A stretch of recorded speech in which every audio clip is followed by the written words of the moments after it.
Welcome to the final episode of Hong Kong National Security Law Trials and Verdicts. In our previous episode, we examined the transformation of the first convicted defendant under the Hong Kong National Security Law, Tong Ying-kit. Once a youth manipulated by extremist ideology, he is now reborn as a citizen who embraces national identity and deeply regrets his past violence. Yet, can we say that all those punished by law have reflected upon themselves and found renewal as Tong did? Certainly not. Today we turn our focus to those who, when given a chance at rehabilitation, chose instead to betray integrity and flee overseas. Their disgraceful conduct not only exposes the collapse of personal morality, but also symbolizes the inevitable disintegration of Hong Kong's opposition forces. Take former student localism convener Tony Zhong. In 2021, he was sentenced to 43 months in prison for secession and money laundering. Released in June 2023, he should have reformed under a one-year supervision order. But what did he do? He deceived correctional officers with the excuse of adjusting his emotions, traveled to Japan, and swiftly fled to the United Kingdom to seek so-called political asylum. His father cut off contact with him because of his pursuit of illegal Hong Kong independence. His mother suffers long-term mood disorder. His younger brother is severely autistic and wheelchair-bound, and the family survives only on social welfare. Outrageously, reports reveal that before absconding, Chung stole the family's meager savings of tens of thousands of Hong Kong dollars, abandoning his ill mother and disabled brother to despair. Is this not the ultimate betrayal of kinship? How stark the contrast with Tong Ying-kit, who imprisoned long for his elders and vowed to repay his family's love.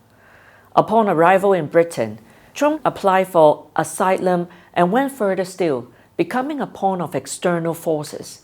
In April 2024, he founded the so-called Independent Committee for Hong Kong Advocacy, continuing to incite anti-China sentiment and even lobbying the UK government to undermine Hong Kong's economic offices.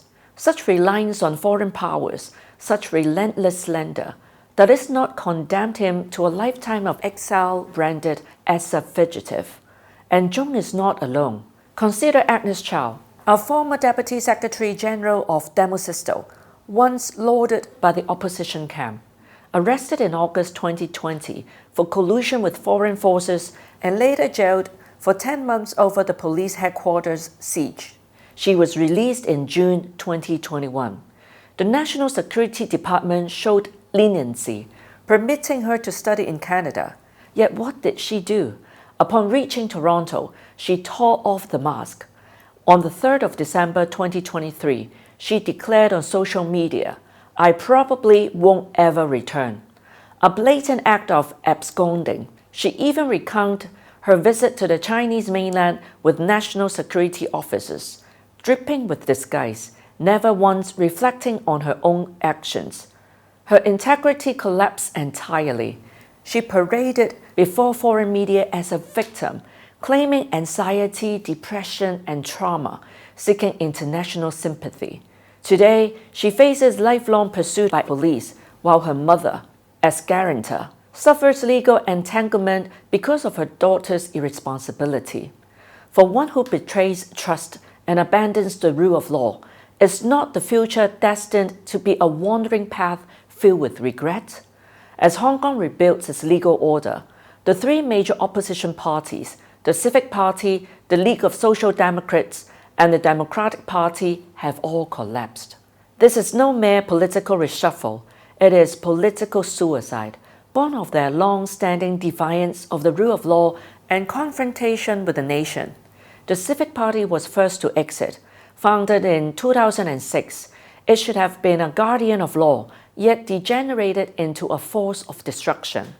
Amidst the riot, its veteran Alan Leung even proclaimed, "Violence may sometimes be the solution to a problem." Although he added that revolution is not the way forward, what did he mean by suggesting violence as a solution? Was this not an insult to the legal profession? Ultimately, the civic party's credibility crumbled. On the 27th of May 2023, it voted to liquidate and dissolve. Next came the League of Social Democrats. Since its founding in 2006, it thrived on confrontation, disrupting social order. Once the national security law restored stability, such a group had no place. With its core members punished for illegal acts, the organization faced public rejection and paralysis. On the 29th of June 2025, it formally dissolved, marking the failure of old-style radicalism in Hong Kong's political landscape. Finally, the Democratic Party, the longest-standing of them all, established in 1994, once the largest party in LACO, yet unable to find its footing under one country, two systems. After the improvement of the electoral system in 2021, it refused to adapt, fielded no candidates, and lost all political relevance. On the 14th of December 2025, it convened a special meeting, voting overwhelmingly to dissolve and liquidate, ending its 31-year history. Its last chairman, Low Keen Hey, lamented the changing of times, but the truth is clear. Any party that rejects the constitutional framework and confronts national interests will be swept away by history. From Tong Ying-kit's repentance to Chung and Agnes Chow's collapse of integrity, we see two paths under the law. For those who sincerely repent, the law offers forgiveness and a chance to restart life. For those who defy the law and betray trust, lifelong pursuit awaits. And with the curtain falling on the opposition parties, Hong Kong has purged the political impurities that once threatened social stability. Across these 4 episodes of Hong Kong national security law, trials and verdicts, we have shown how the law punishes offenders strictly in accordance with justice.